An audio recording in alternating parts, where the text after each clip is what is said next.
Hello, my research is on FOMC statements, sentiment, and the US stock market. Now, what's an FOMC statement, you may ask? An FOMC, or the FOMC, is the Federal Open Market Committee, which is a committee within the Federal Reserve that meets and sets monetary policy. Now, each time they meet, they're required to release a statement to the press, which is widely watched by commerce networks, policymakers, and stock market traders. Now, personally, I've seen a few of these statements released during market hours where right after the release, prices just start jumping everywhere, volume comes in, and there's definitely a market reaction to what's going on. Now, I've always wondered whether the market reaction to these statements are off of the policy changes or just what they say in the statement, or is it how the Federal Reserve word their statement and what kind of sentiment they give off from the statement? And so I will be looking at whether there is an effect from the sentiment of each statement to the market reaction. Now, the data I used is obviously the Federal Open Market Committee statements, which I wrote a script to collect off of the Federal Reserve webpage. I also wrote a script to collect all pertinent dates for these statements. I'll also be using the values of the S&P 500 index, which is a large cap index, or generally referred to as a market index of US equities. Now, this is what a typical FOMC statement looks like. There is an address of the current economic conditions and what the Federal Reserve may think of near future economic conditions. And there's also a part where the Federal Reserve or the FOMC states whether they'll be making any policy changes or any action that they'll take right after the meeting. To get sentiment data, I used this Python library called TextBlob to process my statements and get a quantitative output in the form of polarity and subjectivity. Now, TextBlob is able to do this by the means of a sentiment dictionary that has words and corresponding sentiment with intensity, polarity, and subjectivity for each word. The relevant time period I used in my study is from between the year 2000 to March 1st of 2019. Now, this is because the Federal Reserve didn't make statement releases mandatory until the year 2000. Anytime before that, statements come out more sporadically and at a lesser rate.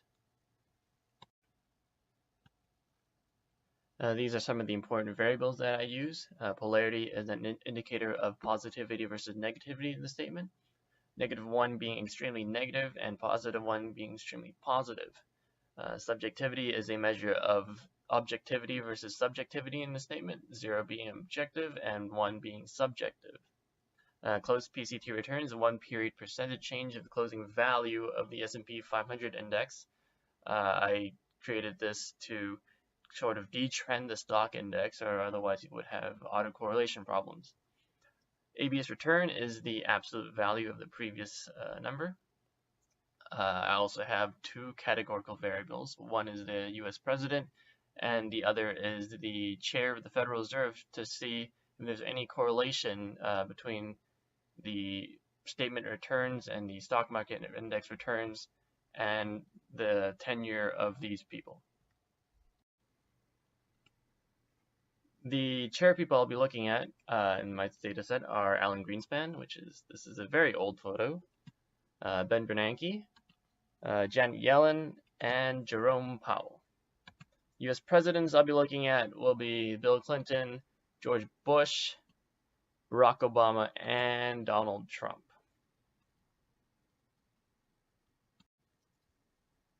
I first started looking at the descriptive stats of the one period close percentage change.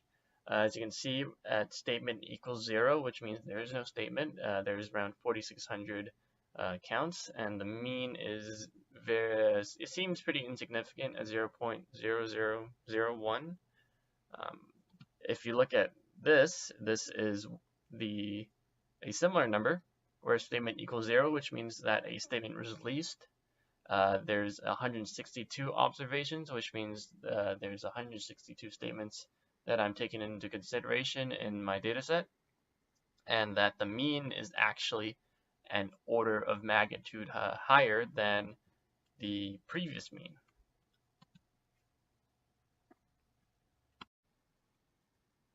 To better visualize this difference, I plotted a kernel density estimation between the returns where statement equals 1 and statement equals 0. Now, where the density is at the maximum, it seems like there is very little difference between the peak points of both curves. However, if you look at the curve where statement equals 1, it seems to have a fatter right tail, which may explain why its mean returns are higher than where statement equals 0. Next, I plotted a time series of the percentage change of closing values. As you can see here, between 2000 up to the year 2004, there was increased volatility correlated with a negative return in the S&P 500 index, as well as in the year 2007-ish up to probably around 2010 here. There was increased volatility, again correlated with a negative return in the index. Examining the autocorrelation of the closed percentage change, it seems like the first two legs are autocorrelated. However, when I plotted a lag plot of yt plus 1 versus yt, it seems to be generally random. Now I'll be talking about the actual meat of the stuff, the sentiment and the regressions that I ran. Now first I looked at the comparison between polarity and subjectivity versus closed percentage change. As you can see here, there really isn't a discernible pattern or clear trend between the two. However, if you look at the range of the polarity, most value seems to exist between 0.0 and 0.2. Which is interesting because the entire possible range is from -1 to +1. Now, this may suggest that all the statements that were released have a possible positive sentiment to it. Now, if you look at the subjectivity plot, it seems to be that all the values of subjectivity range between 0.1 and 0.6. Now that's interesting because you would expect that Federal Reserve statements are more on the objective side versus the subjective side, but clearly there is a significance of subjectivity. The first regression that I ran is of the percentage change return on the dummy variable statement. Now, as we saw from the kernel density estimation earlier, that there seems to be a significant difference between statement days and non-statement days. And with an R-squared around 0.002, it's not really surprising because it is difficult to predict stock market returns.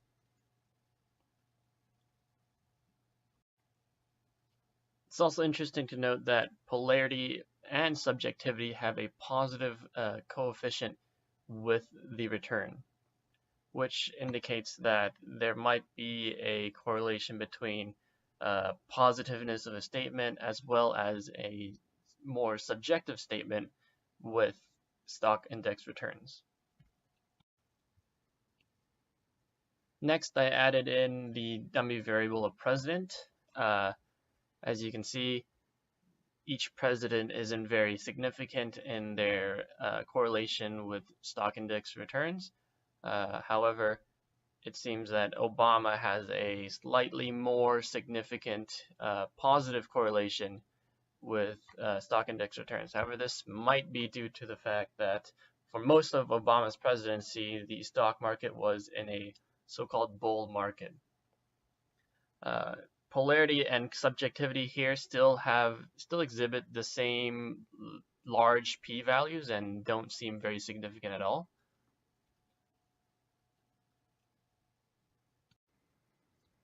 At this point, I threw in the rest of the variables including the Fed share. As you can see, all these variables aren't very significant except for the Obama control variable, which actually increased in significance. Now it's significant below the 5% level. But at this point, I seem to believe that there is no significance in a correlation between stock index returns and the polarity and subjectivity variables.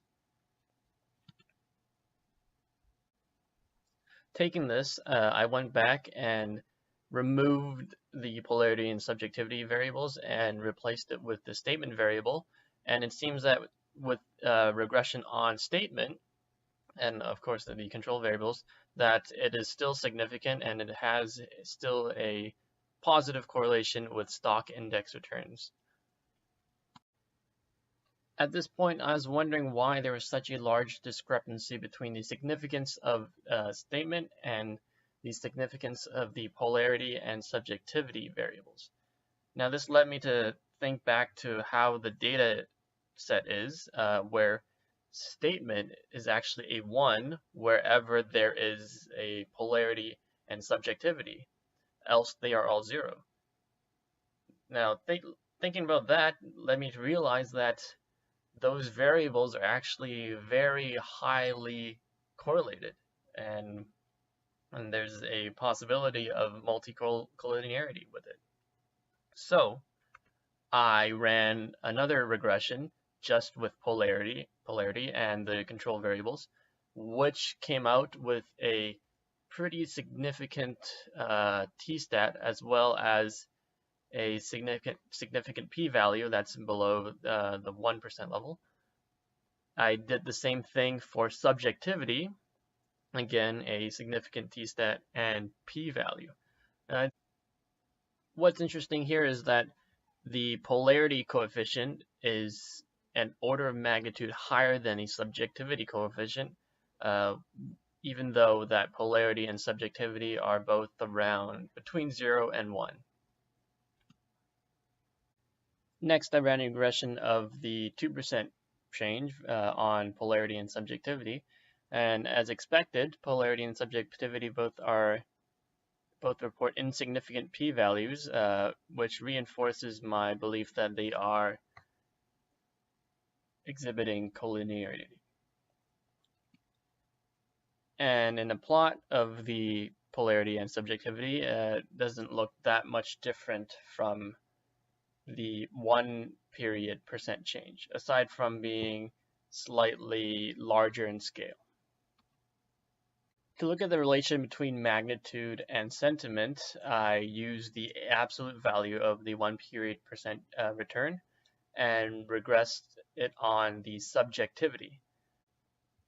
As we can see here, the p-value is significant at the 5% level, and a similar regression, but instead with polarity, indicates a even more significant p-value, and interestingly, a higher coefficient for polarity, which might indicate that polarity has a stronger correlation with absolute index returns.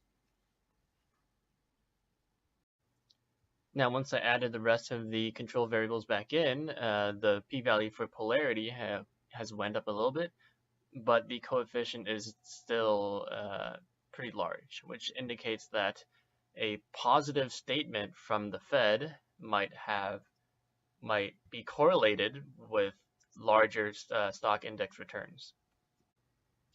So what does this all mean? Well, basically, I think there is a possible connection between subjectivity or polarity and the size of the stock market reaction, at least at the 1 period change. Uh, with the results, I think that polarity has a more significant correlation than subjectivity with a higher coefficient. Some of the limitations in my study is that I used the S&P 500 index, which is an index that changes almost year to year, and that the index at year 2000 does not have the same constituents as the index in year 2016. Another limitation I might have is that I used a sentiment dictionary that wasn't necessarily built to parse financial text or central bank text. Also, the polarity result that I was able to get from the statements, they were all generally above zero, so which that means that there is no negative statement, which might cause, or actually is probably a cause of the collinearity issue with subjectivity.